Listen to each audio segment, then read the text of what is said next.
Vous avez aimé apprendre l'histoire au secondaire?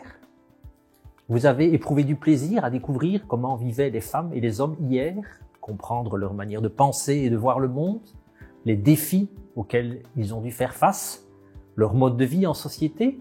À la manière d'une historienne ou d'un historien, vous avez aimé enquêter à travers les documents que ces humains d'hier nous ont laissés? À moins que, au contraire, pour vous, l'histoire à l'école, cela signifie des dates à apprendre par cœur, des cahiers interminables à compléter, des personnages historiques juste bons à faire des statues, des sociétés passées date tellement lointaines que les étudier ne fait pas sens. Dans tous les cas, ce cours est fait pour vous. Il vous permettra de découvrir les modalités de conception d'une séquence d'apprentissage et d'évaluation en histoire au secondaire. Comment élaborer pareille séquence? Dans quelle posture d'apprentissage placer les élèves? Quelles activités leur proposer et comment les concevoir? Comment amener les élèves à intégrer leurs connaissances? Et les concepts, comment les enseigner? Comment évaluer les connaissances et les compétences des élèves?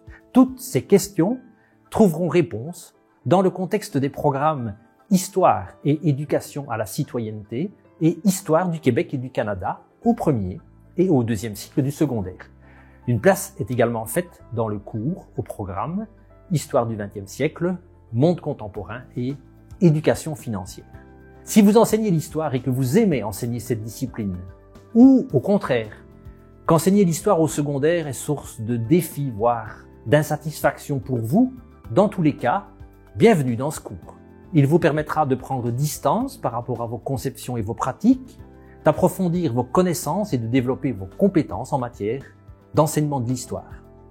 De même, si passionné par les questions d'éducation, vous souhaitez découvrir une discipline scolaire qui est lourde d'enjeux en termes de citoyenneté, en termes de culture, de formation intellectuelle, et si vous êtes désireuse ou désireux de découvrir un champ de l'éducation qui est moins connu, celui de l'éducation historique, à vous aussi, ce cours est destiné.